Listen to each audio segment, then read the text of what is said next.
Bonjour, vous voulez rentrer en Afrique? Votre projet est prêt ou il est mûrement réfléchi?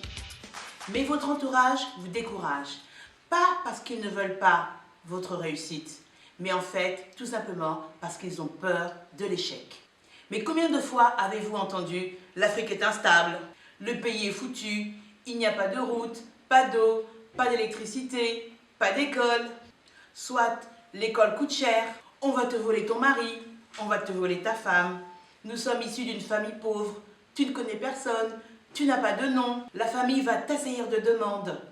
Les gens sont feignants, ils ne travaillent pas, il n'y a pas de moyen de s'enrichir. Et puis il y a un problème de mentalité. Tu ne vas pas pouvoir t'intégrer, on va t'appeler la française ou le français. Oui, ce sont les réalités africaines, mais rien n'empêche d'y vivre. Personnellement, quand j'ai annoncé que je rentrais en Afrique, j'ai été face à 3 types de réactions.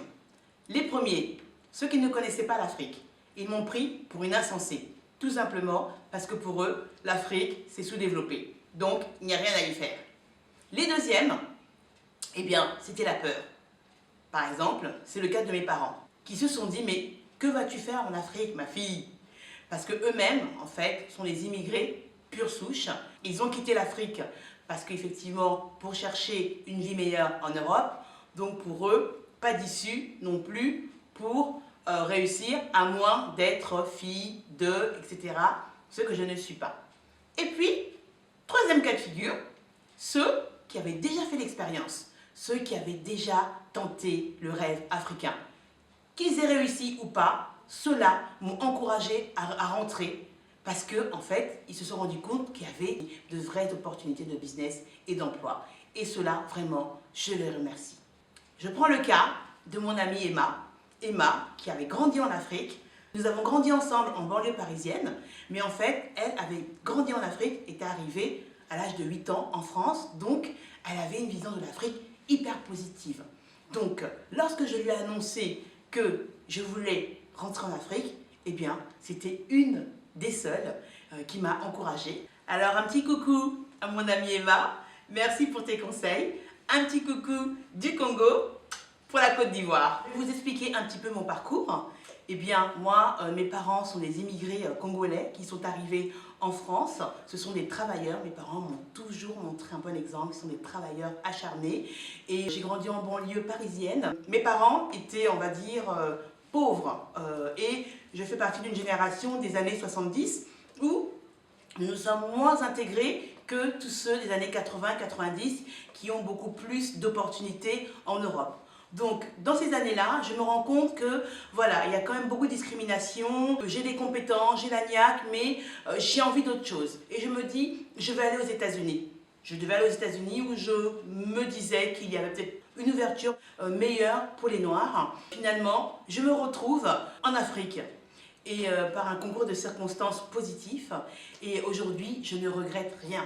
Pour rien au monde, je retournerai en France parce que j'ai une qualité de vie ici. J'ai créé un univers à moi, j'ai créé des entreprises, j'ai créé des emplois, j'ai une vie, la vie que je voulais, c'est l'Afrique qui me l'apporte.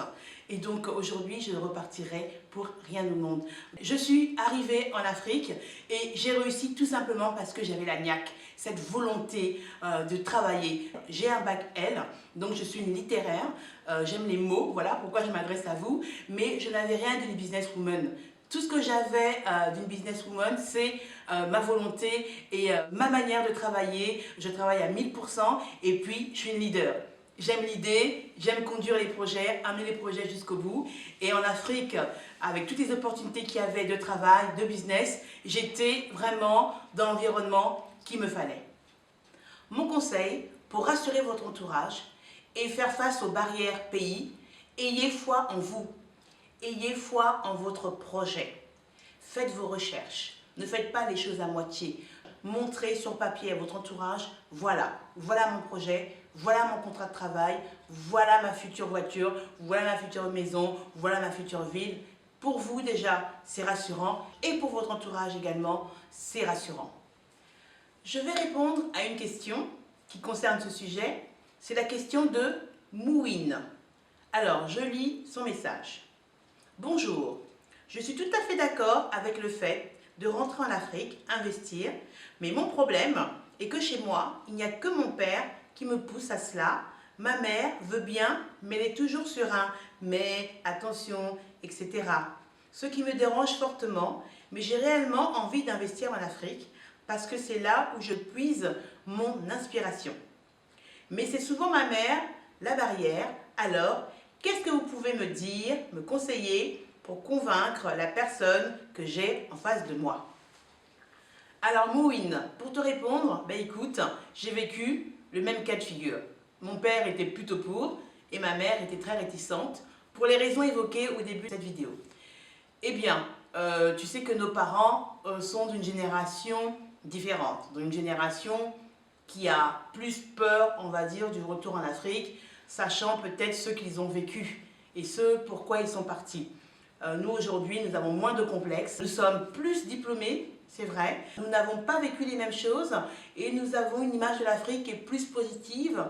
Et effectivement, sachant qu'en plus c'est l'Eldorado actuel, il ne faudrait pas que tu perdes ta place ou tu rates l'instant. Comme je disais, dans 15-20 ans, les derniers seront les derniers, les premiers seront les premiers. Parce que quand les pays africains seront cadrés, les meilleurs emplois et les meilleurs business seront déjà pourvus.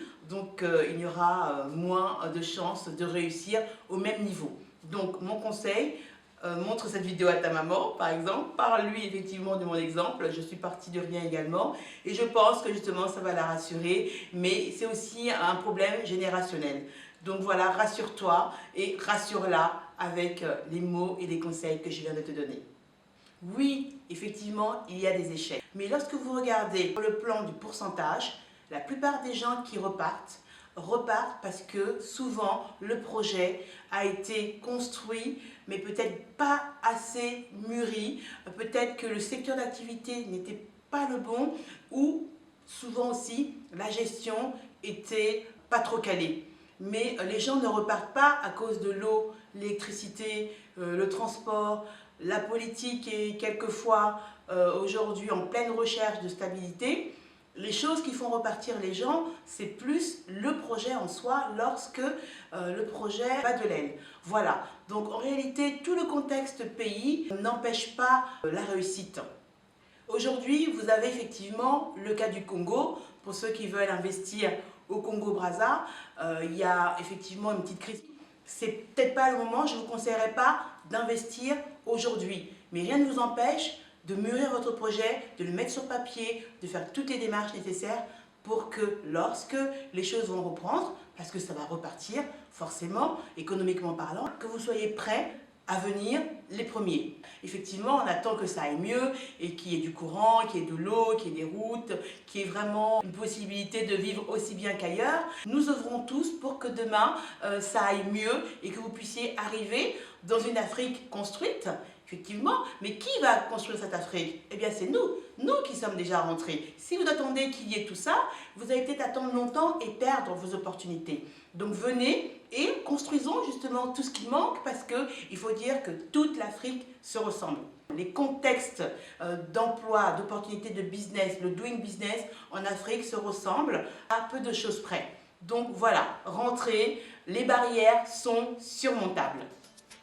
Voilà, nous arrivons au terme de cette vidéo qui vous donnait quelques conseils pour rassurer votre entourage et expliquer au mieux votre projet de retour. Sachez que moi, je vous encourage et je continuerai à vous encourager chaque week-end pour que votre retour en Afrique soit une réussite. Merci, au week-end prochain, au revoir.